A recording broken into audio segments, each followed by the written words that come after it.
Soy Daniel Gámez y esto es Ellas en el Aire, un espacio para educar, concientizar y visibilizar la agroindustria y sus protagonistas. Muy bien. Vente, Huasteca, vamos a grabar el último episodio de ¿Qué opinas de? Con Ilse. El último del día. El último del día, pero esperemos que no sea el último de su día, entonces, para que escuchen más episodios. Bueno, el último de esta ronda de grabaciones que nos aventamos en Mochis, Ilse y yo. Oye, Ilse, ¿qué onda con Mochis? Que estamos en diciembre y no hace frío todavía. Ay, no sé. Con eso de que las lluvias llegaron como por octubre, noviembre. Entonces el frío va a llegar como en febrero, sí, marzo del próximo año. Sí. Bueno, lo importante es que llegue pero no afecte, entonces que llegue cuando quiera. Sí. De hecho en Puebla hay muchas heladas, sí. Está habiendo muchas heladas. Sí, hasta los pobres nopalitos están helando. Sí, mandaron fotos mis papás y... Sí, está muy feo las heladas. Y constantes, súper constantes. Uh-huh.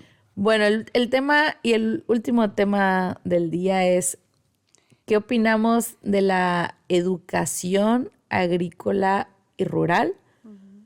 Y vamos a empezar con la pregunta de ¿cuál es la importancia de educar a las comunidades rurales sobre prácticas agrícolas sostenibles? Uh-huh.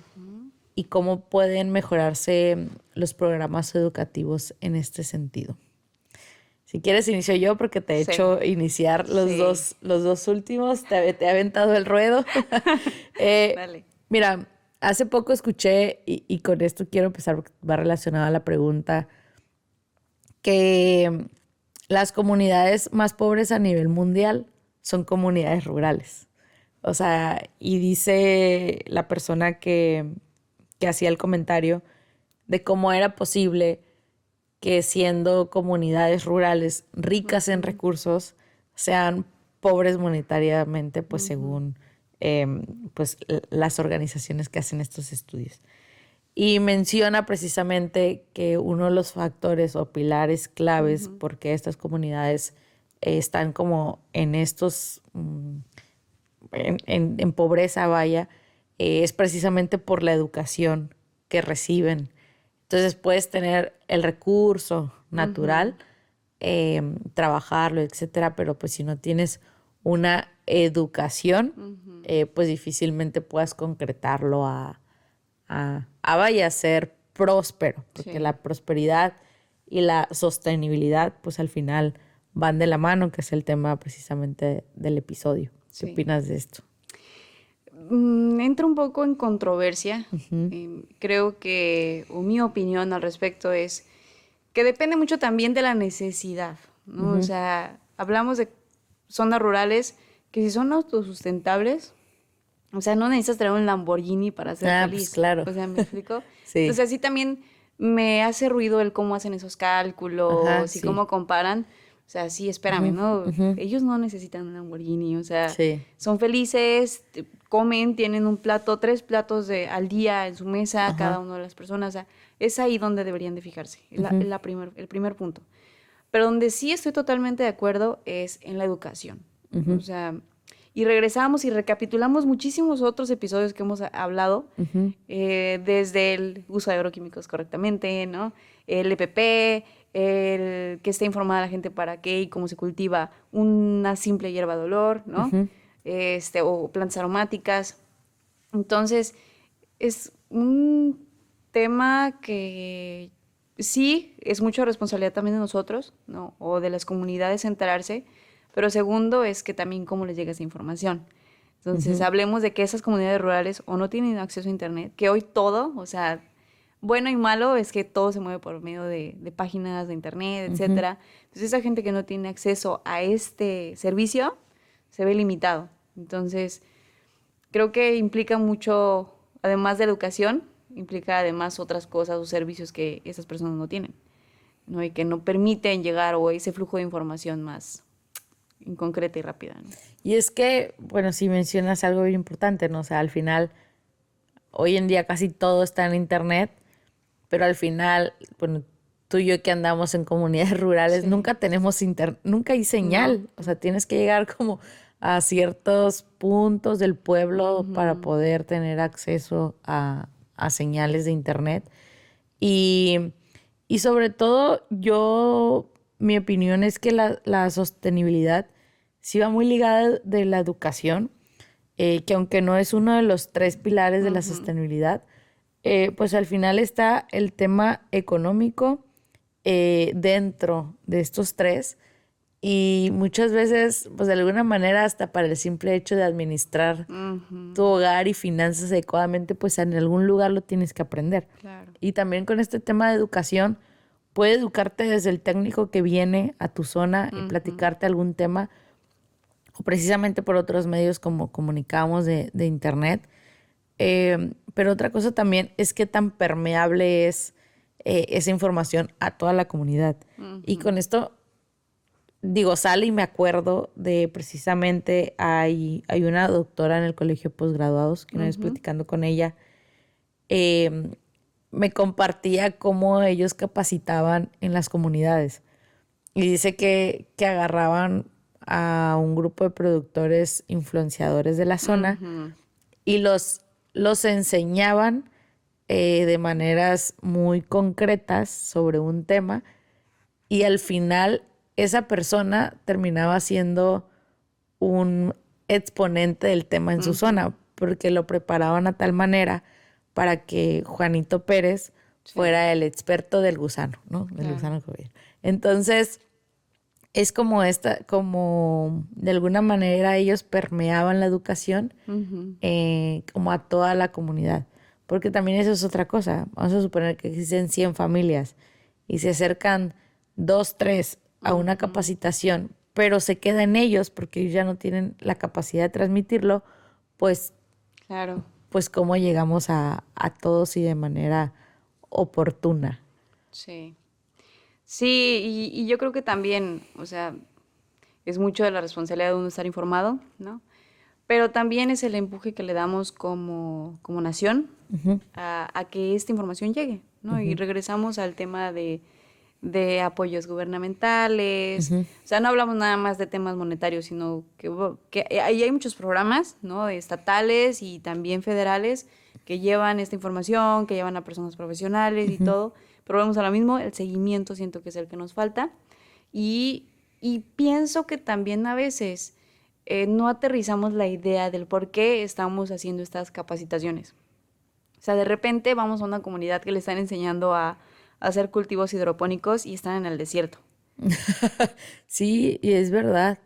Entonces, o sea, me dio risa porque es verdad. Sí. Incluso no aplica solo al agro. Una vez estaba escuchando de un grupo de gente que quería hacerle casas en una comunidad a la gente, pero de materiales de calientes, que la gente no estaba, pues digo, no son su zona, y terminaban regresándose a las casitas que tenían porque pues para ellos eran más confortables. Y al final pasa también en el agro.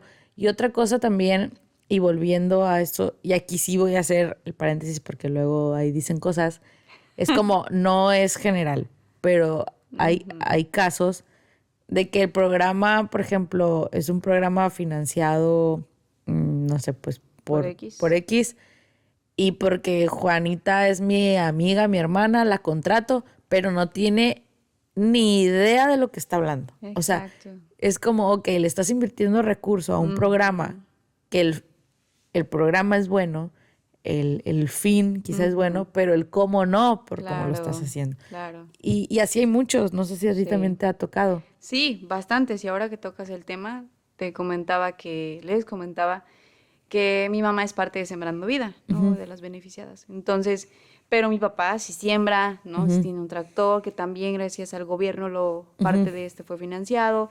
Entonces sí lo aprovechan, pero le tocó muchos casos en los que van a meter papeles o escrituras para que nada más les den el apoyo, o sea, 2,000 pesos de apoyo, y hacen ese trueque con tal de tener el dinero y no van nunca a las asesorías, no aprovechan.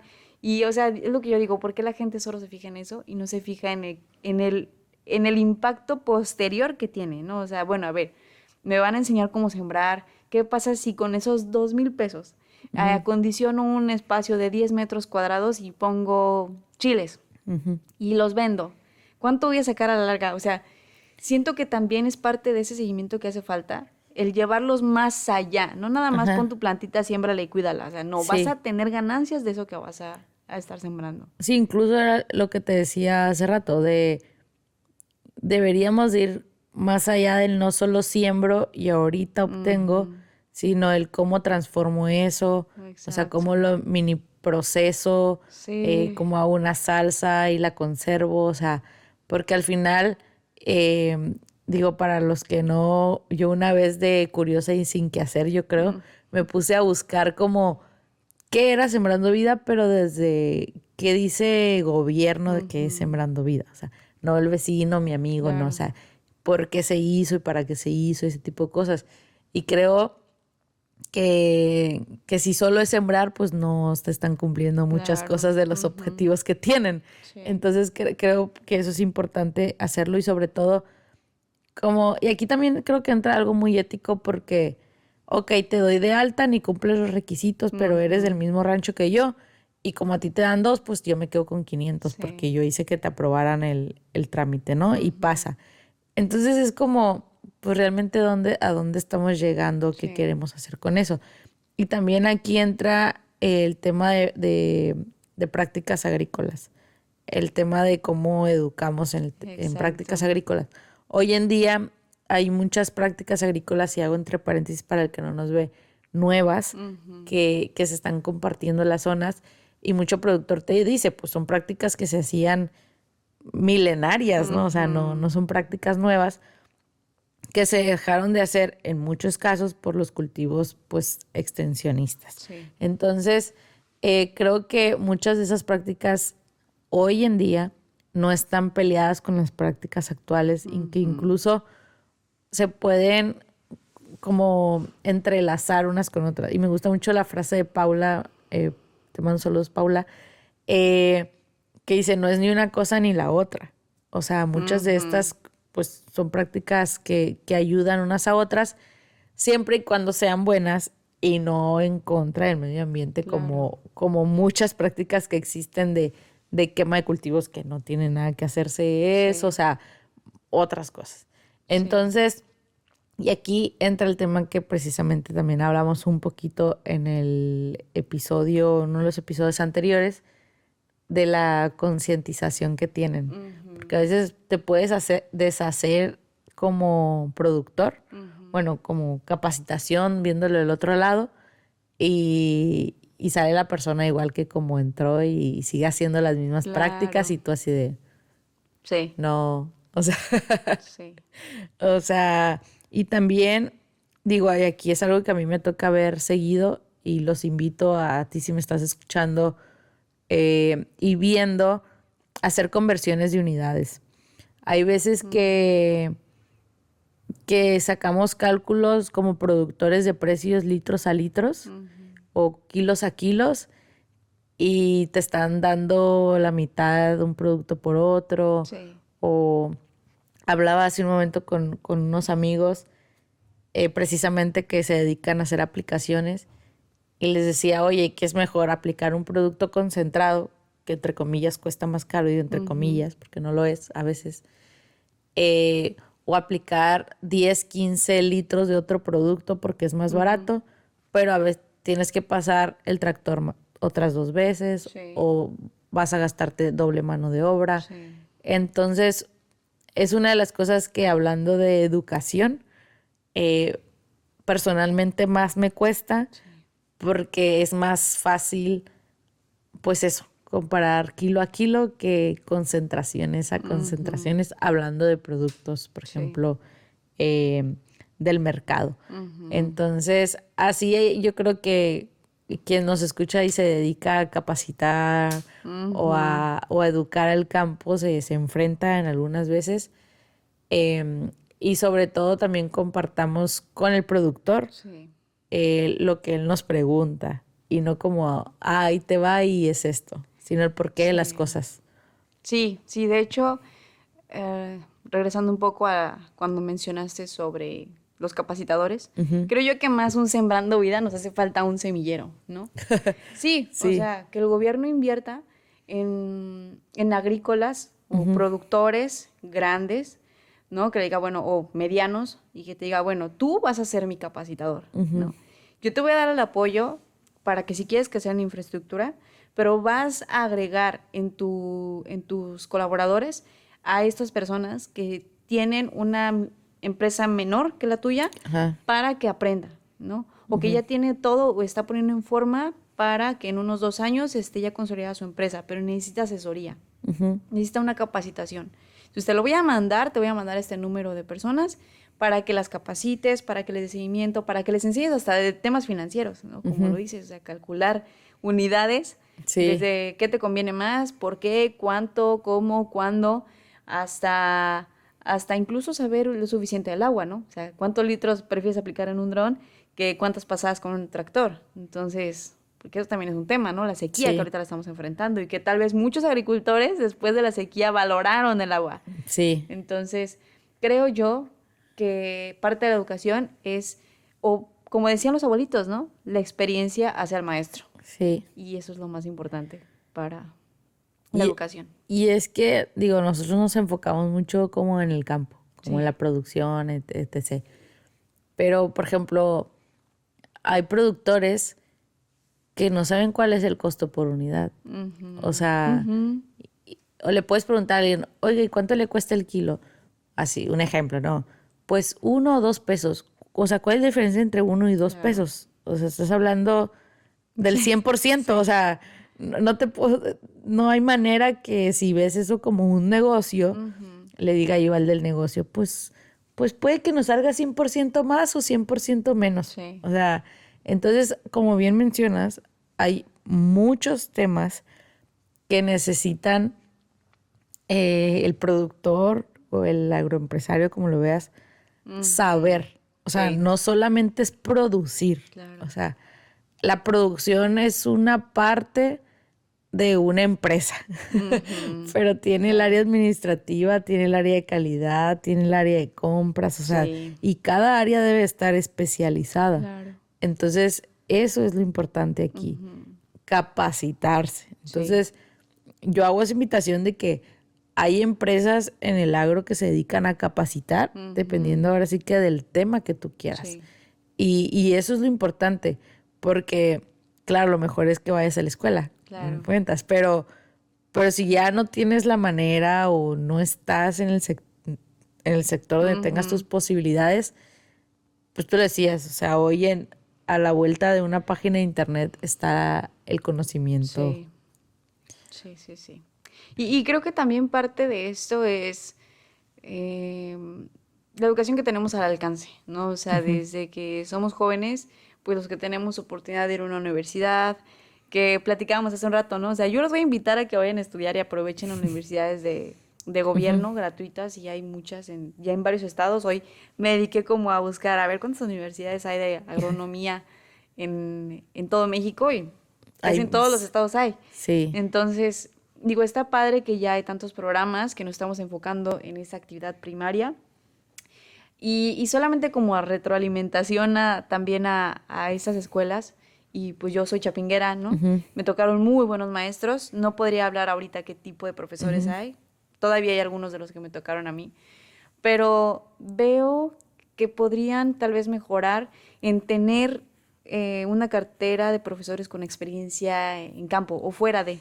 De verdad que eso abre muchísimo los ojos. O sea, te da el panorama real de lo que se vive en el agro mexicano. Entonces, y sabes que yo voy a sumar a tu comentario algo que me causó ruido ahorita que lo dijiste. A veces las materias que vemos en la escuela las vemos súper alejadas de la realidad. Claro. O no vemos la materia que está cercana a la realidad. Yo hace poco fui a Chapingo, precisamente, y una chica, yo le preguntaba que si era la agricultura sostenible, ¿no? Entonces, ella me da un concepto. Y yo le pongo ejemplos y como que no los dimensionaba. Le digo, pues es que al final eso es la agricultura sostenible. Y otra cosa también, digo, ya para cerrar el episodio. También, no voy a decir el nombre de las empresas porque no patrocinan este podcast. Pero si les interesa, mándenme un mensaje. Hay 4 empresas en México que son de las más grandes en México, que en sus páginas de internet pueden buscar agricultura regenerativa y hay cursos gratis. Uh-huh. Y literal, son gratis, se meten y les da ahí un pequeño cursito de agricultura regenerativa, no importa la escala de producción que tengas. Uh-huh. Entonces, como comenta Ilse, si tienen la oportunidad de ir a la universidad y están siempre hay edad para ir a la escuela. Entonces, háganlo. O si no, si quieren empezar a hacer ese tipo de prácticas, busquen en esas empresas que les digo que son muy grandes, tienen estas secciones de agricultura regenerativa específicamente y les enseñan cómo aplicar o qué prácticas aplicar. Entonces, vayan. ¿Algo para cerrar el episodio que les quieras decir? Que se acerquen a expertos, ¿no? Incluso si tienes la intención de tener alguna empresa, de empezar a producir, seguramente tienes algún ejemplo o modelo, ¿no? A seguir. Acércate. Yo creo que todos vienen de ahí, ¿no? La mayoría viene de ese punto cero. Entonces, estoy segura que no se van a negar a dar una plática, a decirte sus experiencias. Y aquellos que están del otro lado, sea abierto. O sea, para todos hay lugar, ¿no? Para todos brilla el sol. Y vamos en busca de esa sostenibilidad como país y como localidad y como todo. Entonces, creo yo que hay muchos de ambas partes que estamos dispuestos a preguntar y colaborar. Muy bien, bueno, si este episodio te gustó, compártelo. Si quieres que hablemos de un tema en específico, bueno, que si te demos nuestra opinión de un tema en específico, también haznoslo saber. Y con gusto, Ilse y yo vamos a hablar al respecto de él. Barbaridades, bueno, malo. Cierto, falso, pero es nuestra opinión. Entonces, hasta aquí queda este episodio. Un gusto que estés aquí acompañándonos de nuevo. Bye. Gracias por estar aquí, gracias por escuchar un episodio más. Si todavía no sigues y activas la campanita del podcast, te invito a hacerlo para que te lleguen las notificaciones. Hazlo. Si todavía no me sigues en redes sociales, me puedes encontrar como @DaniaGames en todas las redes, solo en TikTok como @EllasEnElAgro. Y si quieres ver algunos episodios y entrevistas, lo puedes hacer en YouTube. Nos vemos y escuchamos en el próximo episodio. Les mando un beso. Chao.